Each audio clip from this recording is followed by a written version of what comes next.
नमस्ते, नमस्कार। मेरा नाम है संदीप कुमार शुक्ला। आप देख रहे हैं करंट न्यूज एनालिसिस। आज एक महत्वपूर्ण मुद्दे पर बात करने वाले हैं।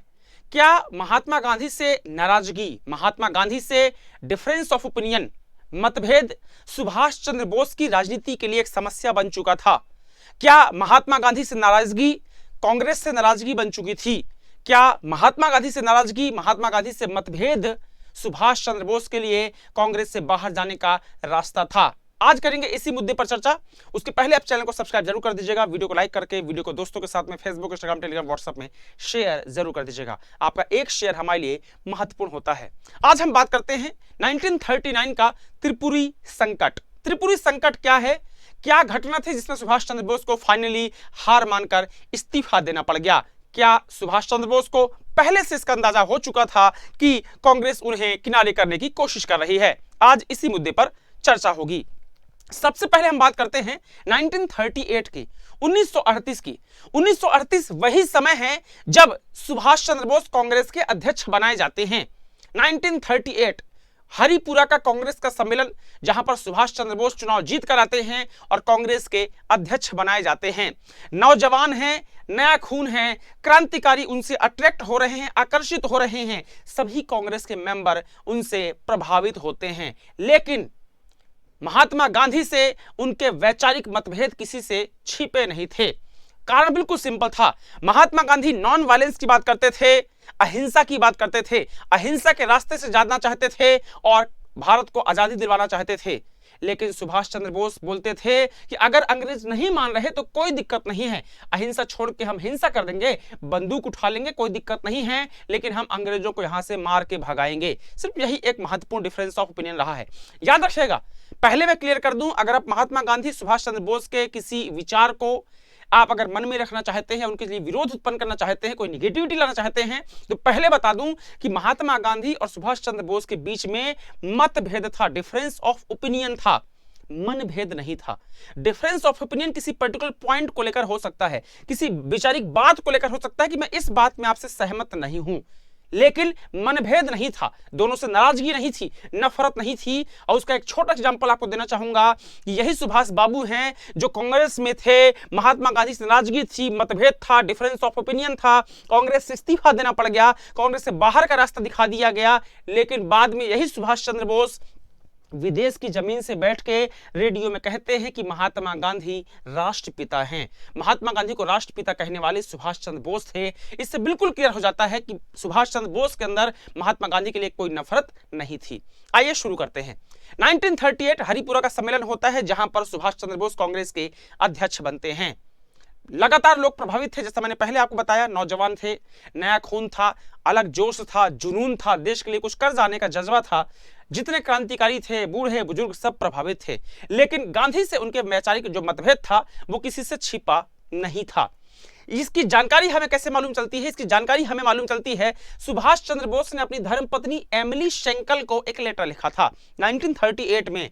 एमिली शेंकल सुभाष चंद्र बोस की धर्मपत्नी हैं और उनको उन्होंने लेटर में लिखा कि मुझे हो सकता है अगली बार कांग्रेस का प्रेसिडेंट ना बनाया जाए, क्योंकि सभी लोग महात्मा गांधी के ऊपर दबाव बना रहे हैं कि अगले साल मतलब 1939 में किसी मुसलमान को कांग्रेस का चेयरमैन बनाया जाए।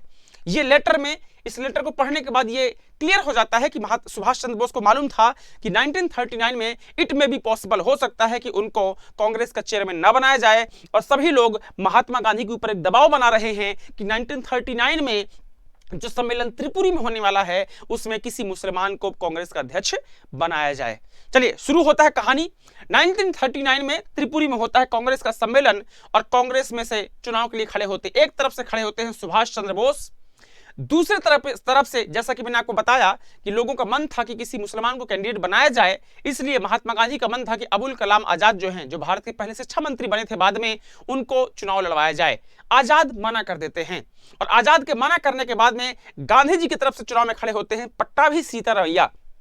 वही पट्टाभी सीतारमैया जो बाद में मध्य प्रदेश बनने के बाद में मध्य प्रदेश के पहले राज्यपाल बने थे।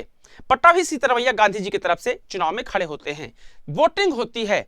पट्टाभी सीतारमैया की तरफ से गांधी जी, सुभाष चंद्र, सरदार पटेल और बाकी जो अन्य कांग्रेस के नेता हैं वो लग जाते हैं उनको जिताने के लिए। सारी कसर करने के बाद भी सुभाष चंद्र बोस को मिलता है 1580 वोट 1580 और पट्टाभी सीतारमैया को मिलता है 1372 1372 वोट।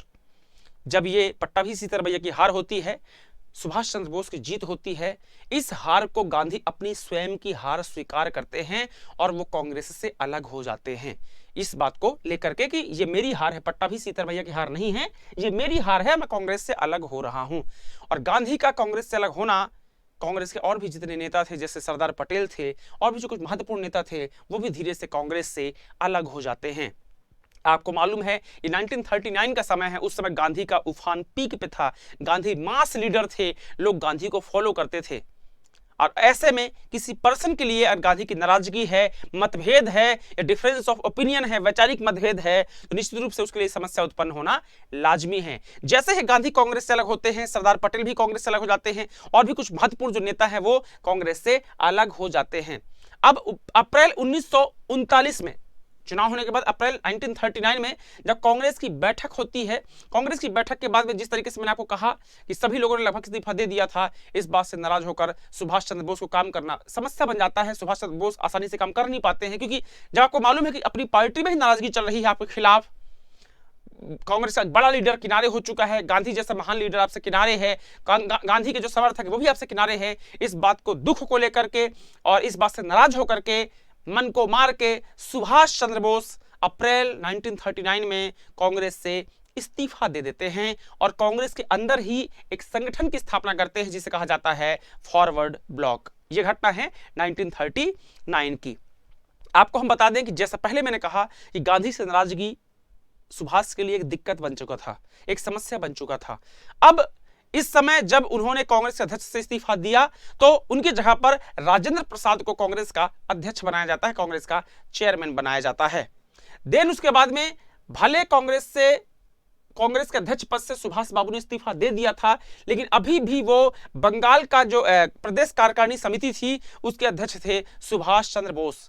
लेकिन कांग्रेस यहां नहीं रुकती है, वो लगातार अपनी नाराजगी सुभाष चंद्र बोस के लिए दिखा रही थी और अंत में जुलाई 1939 में, जुलाई 1939 में सुभाष चंद्र के ऊपर एक बड़ी कार्रवाई की जाती है और उन्हें कांग्रेस से 3 साल के लिए 3 इयर्स के लिए कांग्रेस से निष्कासित कर दिया जाता है। और 1930 में जब होने के बाद फाइनली फिर सुभाष बाबू जाते हैं विदेश की जमीन पर और वहां पर वो अपनी एक सेना का निर्माण करते हैं। तो क्या इस वीडियो के माध्यम से हम कह सकते हैं कि महात्मा गांधी से नाराजगी, महात्मा गांधी से मतभेद जो था, डिफरेंस ऑफ ओपिनियन था, वैचारिक मतभेद था, वो सुभाष चंद्र बोस के लिए एक समस्या बना? हाँ, बिल्कुल कह सकते हैं इस बात को।